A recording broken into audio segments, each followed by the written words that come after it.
오늘 말씀은 예수님이 더 커져야 합니다 라는 제목으로 함께 은혜 나누기를 원합니다. 이 말씀이 선포될 때 성령님의 감동 감화 역사하심이 우리 모두에게 함께하기를 축복합니다. 여러분, 제가 아이를 키우다 보니까요, 집이 자연스럽게 아이 중심으로 흘러갑니다. 식당에 가서 메뉴를 펼쳐 놓으면요, 딱 아이 얼굴이 떠올라요. 그래서 매운 걸 시키고 싶다 하더라도 오늘은 안 되는구나 라면서 자중합니다. 여행 계획을 할 때도 그렇죠. 경치 좋은 곳, 조용한 곳, 아주 유명한 곳 가면 좋잖아요. 그런데 결국 이 고민을 하다가 결국 이런 질문을 던집니다. 아이에게 활동이 있는가? 아이가 지루해하지 않을까? 이런 질문이 나와요. 여러분, 왜 선택 가운데 이런 질문을 할까요? 다른 게 아니죠. 아이를 사랑하기 때문입니다. 사랑하는 대상이 있으면요, 삶의 중심이 자연스럽게 그쪽으로 옮겨갑니다. 나도 모르게 그쪽으로 흘러가요. 그래서 어느 순간 보면 집의 리듬도 선택도 우선순위가 모두 아이 중심으로 흘러갑니다. 그런데 여러분, 우리가 신앙을 가만히 들여다보면요, 비슷한 일들이 벌어집니다. 우리 안에는 누구나 나를 지키고 싶어 하는 마음이 있어요. 나라는 존재가 소중하다 보니까 나라는 존재를 인정받고 싶어 합니다. 그래서 나도 모르게 이런 마음들이 올라옵니다. 내가 더 인정받아야 되는데, 내가 더 잘해야 되는데, 내가 더 잘 보여야 하는데. 여러분, 문제는 이런 마음이 올라오는 것이 아니죠. 문제는 이 마음이 내 마음의 중심을 차지하는 게 문제입니다. 이 마음이 내 안에 가득 차면요, 그때부터 문제가 시작됩니다. 여러분, 신앙이 무엇입니까? 신앙은요, 나 중심에서 예수님 중심으로 삶의 중심이 옮겨가는 거예요. 나의 생각이 예수님의 말씀으로 그 판단의 중심이 옮겨가는 겁니다. 나의 기준이 아니라 말씀의 기준으로 결정의 중심이 옮겨가는 것, 이게 바로 신앙이에요. 그런데 오늘 본문에서도 바로 이 문제가 드러납니다. 세례 요한의 제자들은요, 불안해하기 시작합니다. 선생님, 사람들이 예수님에게로 다 몰려갑니다. 쉽게 말해서, 선생님, 우리 쪽 사람이 줄어들고 있습니다. 선생님, 우리의 사역이 작아지고 있습니다. 우리의 영향력이 줄어들고 있습니다. 그때 오늘 세례 요한은요, 30절에서 이렇게 고백하지요. 그는 흥하여야 하겠고 나는 쇠하여야 하리라. 아니, 세례 요한은요, 어떻게 이런 상황 가운데 이런 고백을 할 수 있었을까요? 분명히 이 고백은요, 억지로 하는 고백이 아닙니다. 겸손한 모습이죠. 그런데 이 고백을 드릴 수 있는 사람, 바로 예수님이 누구신지를 정확히 아는 사람만 이 고백을 드릴 수 있습니다. 예수님이 더 커져야 한다. 오늘 말씀을 통해서 예수님이 어떤 분인지 더 깊이 알고 우리의 삶의 중심을 예수님께 다시 드리는 은혜의 시간 되기를 축복합니다. 오늘 본문의 세례 요한의 제자들도 비슷해요. 사람들이 예수님께 몰려가니까 이것을 보면서 어떻게 합니까? 불안해합니다. 그런데 상황을 보고 불안해하는 모습, 우리에게는요, 너무나 익숙합니다. 다른 사람이 잘 될 때 마음이 흔들립니다. 다른 사람이 인정받을 때 마음이 불편해집니다. 다른 사람이 주목받을 때 속으로 이런 생각이 올라와요. 왜 내가 아니지? 왜 저 사람만 일이 잘 풀리지? 아니, 하나님, 저게 뭡니까? 제가 억울합니다. 제가 이렇게 노력하는데, 제가 수고하는데 오히려 저를 세워주셔야죠. 그런데 여러분, 이게 원래 우리 인간의 마음이라는 거예요. 나라는 존재가 언제나 상황의 중심에 서고 싶어 합니다. 이게 우리의 본성이에요. 그런데 오늘 이 본성을 누르고 세례 요한은요, 아주 놀라운 말을 합니다. 오늘 본문 27절 말씀, 만일 하늘에서 주신 바 아니면 사람이 아무것도 할 수 없느니라. 하나님이 주시지 않으면 아무것도 못 받는다라는 겁니다. 내 노력 이전에, 내 실력 이전에, 내 인맥 이전에 하나님이 뭐든 허락하셔야 내 몫이 된다는 뜻이에요. 사람들의 인기, 사람들의 영향력, 세상 가운데 얻는 나의 부, 사람의 자리, 권세, 모든 것들 다 누구에게 달려 있습니까? 하나님에게 달려 있다라는 거예요. 사실 오늘 세례 요한은 모든 것을 알잖아요. 하나님께서 이렇게 이끄신다는 것을요. 이걸 알기에 질투하지 않습니다. 예수님과 비교하지 않습니다. 예수님과 경쟁할 필요가 없어요. 왜요? 지금 예수님께 사람들이 몰리는 일 자체가 하나님이 하시는 일이고 하나님의 뜻이기 때문입니다. 이걸 알면요, 우리는 어느 순간 자유를 누리게 됩니다. 사실 우리는 끊임없이 나 중심으로 내가 무엇인가를 이끌고 내가 원하는 대로 내 인생이 풀리기를 원해요. 그런데 여러분, 하나님께서 계획하신 인생이 더 아름다울까요? 내가 계획한 인생이 더 좋을까요? 비교가 안 되죠. 하나님이 계획하신 인생이 가장 좋은 길입니다. 성경은 그것을 우리에게 끊임없이 말하고 있어요.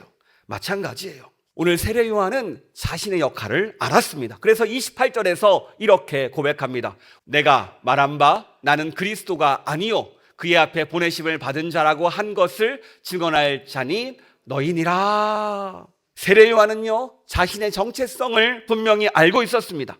나는 주인공이 아니야. 나는 그리스도가 아니야. 나는 길을 예비하는 사람이야. 나는 앞에서 비추는 등불이야. 여러분, 우리의 신앙이 흔들릴 때가 언제입니까? 내가 누구인지 잊어버릴 때요. 내가 어떤 자리에 있는지 잊어버릴 때 흔들립니다. 나도 모르게 내가 주인공이 될 때 내 자리, 내 이름, 내 성과를 앞세우는 순간, 그 순간 내가 내 인생의 중심을 차지하거든요. 그때 우리의 인생은 급격하게 흔들리기 시작합니다.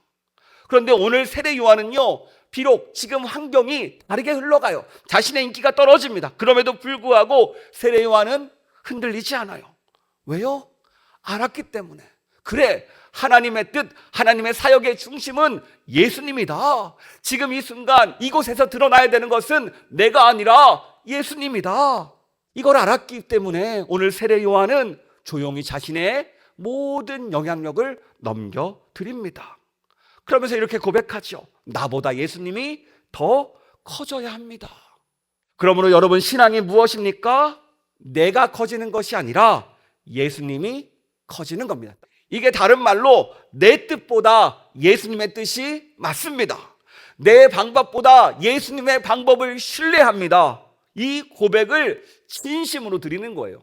그냥 억지로 드리는 것이 아니라 진짜 수긍해서 신뢰함으로 드릴 수 있는 것이 이 고백입니다. 오늘 세례 요한과 같은 고백이 우리 가운데 함께하기를 축복합니다. 그리고 세례 요한은요, 제자들을 이해시키기 위해서 아주 쉬운 비유, 결혼식을 비유로 듭니다. 우리 29절 말씀, 신부를 취하는 자는 신랑이나 서서 신랑의 음성을 듣는 친구가 크게 기뻐하나니 나는 이러한 기쁨으로 충만하였노라. 여러분, 결혼식에 가보면 누가 가장 중요한 사람이죠? 신랑과 신부지요. 그런데 가끔 결혼식에 가보면 민폐 하객들이 있어요. 신랑보다 더 튀는 친구들, 신부보다 더 예쁘게 입고 더 화려하게 입고 온 친구들. 사진 찍을 때 신랑 신부 옆에서 얼마나 시선을 강탈하는지 쉽지 않더라고요. 저도 그런 결혼식을 한번 본 적이 있는데 계속 눈에서 뭐라고 하죠? 신경 쓰이고 걸리적거린다고 해야 되나요? 힘들더라고요. 아니, 자기 결혼식도 아닌데 자기 친구 결혼식인데 왜 저렇게 해야 돼? 라는 생각이 철로 들었습니다. 여러분, 이런 친구의 모습을 볼 때 우리가 왜 불편해합니까? 다른 게 아니죠. 이 결혼식의 중심, 이 결혼식의 주인공은 누구예요? 신랑과 신부이기 때문이에요. 주변의 친구들은 축하해주는 역할입니다. 그러니까 신랑의 친구들, 신부의 친구들은 이 신랑 신부를 가리면 안 돼요. 돋보이게 해줘야 되는 거죠. 오히려 이 시선을 뺏어가니까 어떻게 됩니까? 결혼식이 어색해지는 거예요. 오늘 세례 요한이 바로 이런 고백을 하는 겁니다. 신부를 취하는 자는 신랑이고 나는 신랑의 친구다. 결혼식이 시작되었는데 나는 옆에서 축하만 해주면 된다. 나는 신랑이 아니야. 나는 신랑 친구야 라고 말하는 거예요. 여러분, 신랑 친구가 언제 가장 기쁠까요? 신랑이 주목받을 때 기쁘고요, 신랑이 빛날 때 기쁘고요, 신랑이 행복할 때 가장 행복합니다. 그래서 세례 요한은요, 예수님에게 사람들이 몰려가도 흔들리지 않습니다. 여러분, 오늘 이 비유가 오늘 우리에게 말하는 바가 무엇일까요? 바로 우리의 신앙의 중심을 체크하라는 말입니다. 교회의 중심은요, 사람이 아니에요. 목사도 아니고요, 사역자도 아니고요, 봉사도 아닙니다. 그럼 교회의 중심이 무엇입니까? 예수님이십니다. 여러분, 마찬가지예요. 신앙의 중심도 비슷합니다. 내 자존심이 중심이 아니고요, 내 인정의 욕구도 중심이 아니고요, 내 성취도 중심이 아닙니다. 신앙의 중심 역시 예수님입니다. 그런데 왜 신앙이 흔들릴까요? 항상 앞에서 얘기했듯이 나 중심으로 보니까요. 정작 주님의 뜻이 아니라 내 뜻대로 하니까 자꾸 흔들립니다. 내가 편한 대로, 내가 쉬운 대로, 내 마음 하고 싶은 대로, 내가 관계 맺는 대로 나의 변함이 없는 것을 추구하는 게 우리예요. 그런데 여러분 알겠지만 계속 예수님을 알아갈수록, 신앙이 깊어질수록 성령님께서 우리를 점점점 내가 싫어하는 말들과 행동과 그런 자리로 인도하십니다. 나도 모르게 수긍하며 따라가는 게 신앙생활이에요. 처음에는요 어색해요. 하지만 순종하면서 한 걸음 한 걸음 걷다 보면 나도 모르게 내가 과거에는 싫어했지만 그 일을 감당하는 나를 보게 돼요. 이게 나 중심이 아니라 예수님 중심으로 신앙이 바뀐 거예요. 우리가 왜 말씀에서 함께 지어집니까? 나 중심이 아니라 예수님 중심으로 바꾸려고요. 내가 편한 예배가 아니라, 내가 익숙한 예배가 아니라 정말로 말씀이 원하시고 하나님의 뜻하시고 성령이 인도하시는 예배를 구하기 위해서 우리가 나가는 겁니다. 우리가 할 수 있는 한 최선을 다하며 사고 있어요. 그러므로 이 시간 주님을 바라보는 우리가 되길 축복합니다. 그 성령의 음성에 쫓아가는 우리가 되길 축복합니다. 그래서 오늘 세례 요한은 말합니다. 사람들이 예수님에게 가는 것은 당연하다. 예수님이 드러나야 된다. 나보다 예수님이 더 커져야 한다. 이렇게 신앙이 성숙할수록 우리는 이 놀라운 기쁨을 배우게 됩니다. 내가 커지는 기쁨이 아니라 예수님이 커지는 기쁨을 경험하고요, 내 이름이 높아지는 기쁨이 아니라 예수님의 이름이 높아지는 기쁨을 누리게 됩니다. 내가 주목받아서 기쁜 것이 아니라 예수님이 주목받아서 더 기쁨을 우리는 느낄 수 있습니다. 이런 기쁨이 오늘 세례 요한 가운데 충만했다라는 거예요. 그래서 세례 요한은 30절에서 이렇게 고백합니다. 그는 흥하여야 하겠고 나는 쇠하여야 하리라. 예수님이 신랑이십니다. 예수님이 중심이십니다. 그러므로 예수님이 나보다 더 커져야 합니다. 우리도 이 세례 요한과 같은 고백과 마음이 우리 가운데 부어지기를 축복합니다. 또 31절부터는요 더 분명하게 예수님에 대해서 선포합니다. 예수님이 누구십니까? 위로부터 오시는 이는 만물 위에 계시고 땅에서 난 이는 땅에 속하여 땅에 속한 것을 말하느니라. 하늘로부터 오시는 이는 만물 위에 계시나니. 아멘. 여러분, 예수님이 누구십니까? 예수님은 위로부터, 하늘로부터 오신 분이세요. 그리고 예수님은요 만물 위에 계신 분이십니다. 이 말은요 예수님의 말씀이 사람의 생각이 아니라는 뜻입니다. 사람의 의견이 아니라는 뜻이에요. 바로 예수님 자체가 하나님이심을 뜻하고 있습니다. 그래서 예수님께서 행하신 모든 기적은 바로 하나님의 능력이에요. 35절에서 이렇게 말합니다. 아버지께서 아들을 사랑하사 만물을 다 그의 손에 주셨으니. 이게 무슨 말이에요? 예수님은 단지 랍비, 선생님이 아니라 단순히 우리를 위로하는 위로자가 아니라 하늘에서 오신 분이고 하나님의 말씀을 하시는 분이고 만물의 주인이시다. 모든 것의 주인이신 분이 바로 누굽니까? 예수님이라는 것을 말하고 있어요. 그리고 이 예수님, 이 땅에 오신 하나님의 아들, 만물의 주인 예수님을 믿을 때 우리가 무엇을 얻습니까? 36절에서 이렇게 말합니다. 아들을 믿는 자에게는 영생이 있고 아들에게 순종하지 아니하는 자는 영생을 보지 못하고 도리어 하나님의 진노가 그 위에 머물러 있느니라. 예수님은요 우리의 선택사항이 아닙니다. 예수님은요 인생의 옵션이 아니라는 거예요. 예수님은 우리의 생명이시고 예수님을 믿을 때 영생을 얻을 수 있습니다. 하지만 예수님을 거부하면 어떻게 돼요? 생명을 얻을 수 없다라는 거예요. 오늘 세례 요한은 말합니다. 그는 흥하여야 하겠고 나는 쇠하여야 하리라. 여러분, 역사 속에서 세례 요한의 고백처럼 자신을 낮추고 하나님을 드러냈던 사람이 있습니다. 누구냐면은 우리 음악가 요한 세바스티안 바흐라는 분이에요. 우리 사진 한번 잠깐 볼까요? 유명한 사람이죠. 그런데 이 악보를 항상 작성하면요, 저게 라틴어로 이런 글씨가 써 있습니다. 솔리 데오 글로리아, 오직 하나님께 영광이라는 글씨를 남겼어요. 여러분, 대단하지 않습니까? 자기 이름을 크게 남긴 것이 아니라 그 악보 속에서 하나님의 이름을, 하나님을 드러내기를 원했습니다. 사람들이 내 이름을 칭찬해도 하나님께 영광을, 내가 커지는 것이 아니라 하나님이 더 커지기를. 여러분, 연말 시상식을 보면요, 크리스찬 배우들이 가장 먼저 하는 고백이 있죠. 무엇입니까? 이 모든 영광을 하나님께 돌립니다. 여러분, 이것이 바로 나보다 예수님이 더 커져야 합니다라는 고백이에요. 그리고 우리의 삶 가운데서도 매일 이 고백이 드려지기를 축복합니다. 여러분, 오늘 말씀을 정리합니다. 신앙이 성숙해질수록 나보다 예수님이 커지는 신앙이 됩니다. 내 자존심이 커지는 것이 아니라 예수님이 커져야 돼요. 내 이름이 알려지는 것이 아니라 예수님의 이름이 높아져야 합니다. 내 계획이 이루어지는 것이 아니라 예수님의 뜻이 이루어져야 합니다.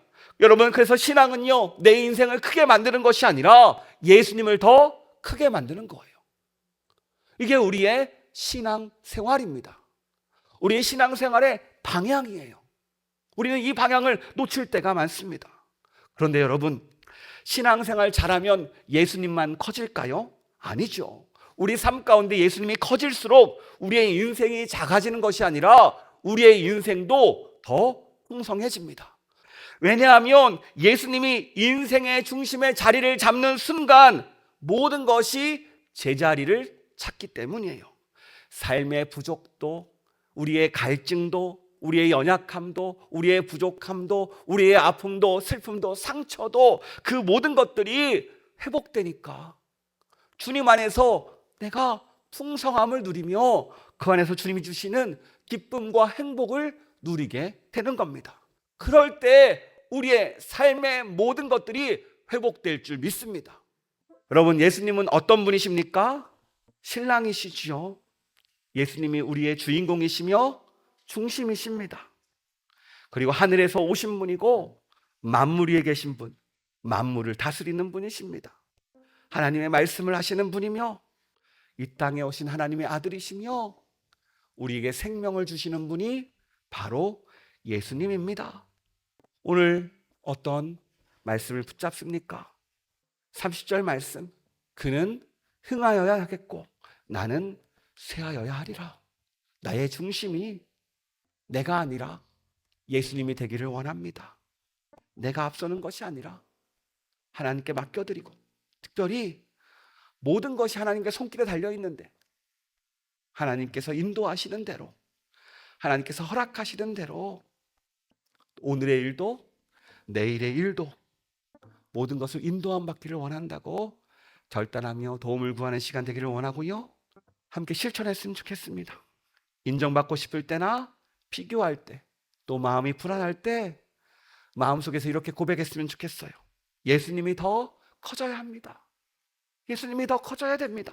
마음속으로 고백할 때마다 우리의 마음의 중심이 회복될 줄 믿습니다. 그리고 주변에서 누군가 더 잘 될 때 축복해 줍시다. 배아파하는 것이 아니라 축복하고 말 한마디 더 축하해 주고, 그럴 때 우리에게도 동일한 축복으로 함께 할 줄 믿습니다. 특별히 내가 앞서려는 순간이 있습니다. 그럴 때마다 오직 주님의 이름을 드러내기를 원한다고 양보하고 감사하고 묵묵히 섬기고 때를 따라서는 침묵함으로 예수님을 드러내는 우리가 되기를 원합니다. 이 고백 가운데, 이 결단 가운데 함께 해달라고 우리 조용히 묵상으로 기도하도록 하겠습니다.